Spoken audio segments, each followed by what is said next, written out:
సొంత ఊరిలో ఉండాలి, అమ్మానాన్నని వదిలి వెళ్ళకూడదనే ఆలోచన ప్రశాంత్ని కోళ్ల ఫారం బిజినెస్ వైపుకు నడిపించింది.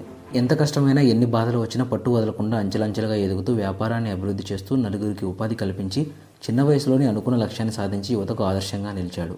అందమైన కళలు నెరవేరాలి అంటే కొన్ని సుఖాలు వదిలి కష్టపడాల్సిందే అంటున్నారు మన ప్రశాంత్. నేను డిగ్రీ కంప్లీట్ చేశాను. ఉద్యోగ అవకాశాలు ఉన్నప్పటికీ ఎక్కడికో వెళ్ళి సొంత ఊరిని వదిలిపెట్టి అమ్మానాన్నలకు దూరంగా పోవటం కష్టంగా అనిపించింది. చిన్నప్పటి నుంచి మా నాన్నగారిని చూస్తున్నాను.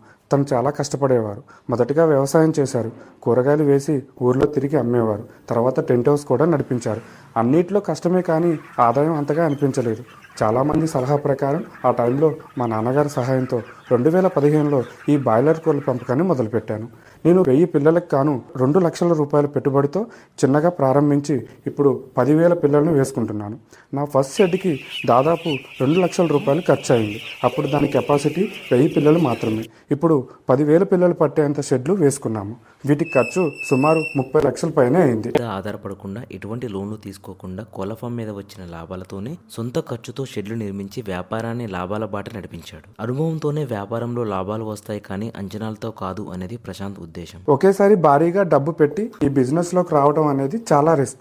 లాభం ఎంత ఉంటుందో నష్టం కూడా అంతే ఉంటుంది. వ్యాపారంలో లాభ నష్టాలు అనేవి కామన్. అనుకోకుండా నష్టాలు వస్తే తట్టుకునే శక్తి కూడా ఉండాలి. మరి నాకు కూడా చాలాసార్లు నష్టాలు వచ్చాయి. కాస్త కష్టంగా అనిపించినా తీసివేయలేదు. ఎందుకంటే ఈ పెట్టుబడులు అంతా నా లాభాల నుంచి పెట్టిందే కాబట్టి. ఎన్ని ప్రాబ్లమ్స్ వచ్చినా అట్లా నడిపిస్తూనే ఉన్నాను. అంటే ఒక బ్యాచ్ కాకపోతే ఇంకో బ్యాచ్, అది కాకపోతే ఇంకోటి అంటూ వేసుకుంటూ పోతున్నా. నన్ను చూసి ఈ రంగంలో భారీగా ఇన్వెస్ట్ చేసి నష్టాలు భరించలేక తీసేసిన వాళ్ళు కూడా చాలామంది ఉన్నారు. మార్కెట్ రేట్ బాగుండి కోళ్ళ క్వాలిటీ బాగుంటే ఇందులో వచ్చిన లాభాలు మరి ఏ వ్యాపారంలో కూడా రావు. అన్నిసార్లు లాభాలు వస్తాయని నేను చెప్పలేను.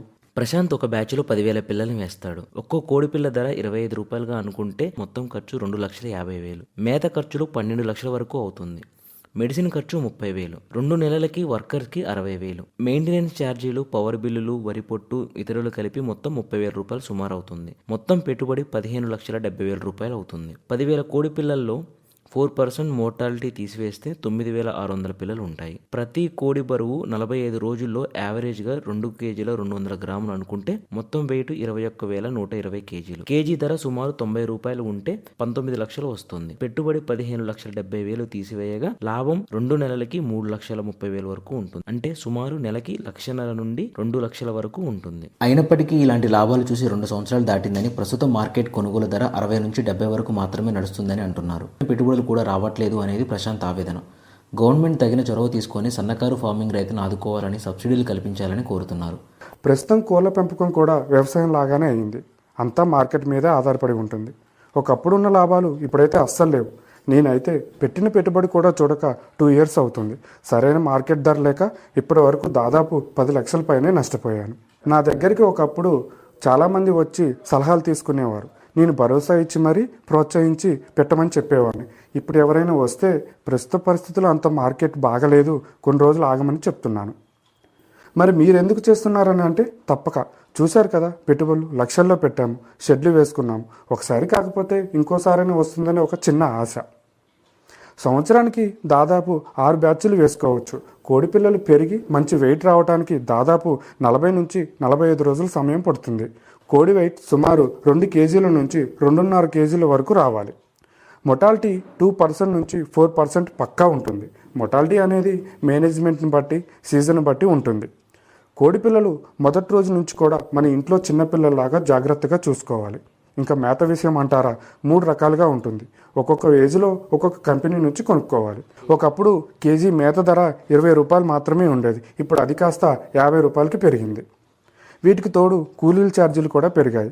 వీటికి సమానంగా కోడి రేటు మాత్రం పెరగలేదు. లాభం నష్టం అనేది పూర్తిగా మనం కోళ్ళను ఎత్తే రోజు మార్కెట్ రేట్ని బట్టి ఉంటుంది. మార్కెట్ రేట్ బాగలేదని ఉంచలేము. అట్లా ఉంచితే ఇంకా డేంజర్. ఫీడ్ కాస్ట్ పెరిగిపోతుంది. కోడి వెయిట్ పెరిగే కొద్దీ ఫీడ్ ఎక్కువగా తింటుంది. ఆ టైంలో కోళ్ళకి రోగాలు వచ్చే అవకాశాలు ఉన్నాయి. అలా వచ్చిందో ఇంకా అంతే, భారీగా నష్టాలు వచ్చే అవకాశం ఉంటుంది. నన్ను అడిగితే అప్పు చేసో లోన్ తీసుకోనో ఈ వ్యాపారంలోకి రావటం ప్రస్తుతం అంత మంచి ఆలోచన కాదు. ఎంత లోన్ ఇచ్చినా తిరిగి మనమే కదా కట్టాలి, మర్చిపోవద్దు అది. ప్రస్తుతం ఈ వ్యాపారం అంతా దళారులు, ట్రేడర్స్ చేతిలో ఉంటుంది. ఒక్క రోజులోనే మార్కెట్ రేట్ పెరగటం తగ్గటం అంతా అయిపోతుంది. ఒక్కోసారి పెట్టిన పెట్టుబడులు కూడా వచ్చే పరిస్థితి ఉండదు. చెప్పాలంటే ఇందులోనే చాలా ఉన్నాయి. అందరికీ తెలుసు కానీ ఎవరు చెప్పరు. ఎవరో చెప్పారని యూట్యూబ్లో చూసామని తొందరపడకుండా అనుభవంతో అడిగేయటం మంచిది. ఇదంతా ప్రస్తుతం, రేపు ఎలా ఉంటుందో చెప్పలేము. తనకు ఉన్న పరిజ్ఞానంతో అనుభవంతో ప్రస్తుతం పరిస్థితుల నుంచి బయటపడటం కోసం సొంతగా చికెన్ సెంటర్లు పెట్టి వ్యాపారాన్ని విస్తరించే ఆలోచనలో ఉన్నాడు ప్రశాంత్. చికెన్ షాప్స్ పెట్టడం వల్ల మంచి లాభాలు వస్తున్నాయి అంటున్నారు. పెట్టిన పెట్టుబడికి తగిన లాభాలు రావాలంటే తప్పదుగా మరి. ఫామ్ అనేదే అయ్యి మనకి ఒక చికెన్ షాప్ ఉంటే ఆ ఆదాయం మామూలుగా ఉండదు.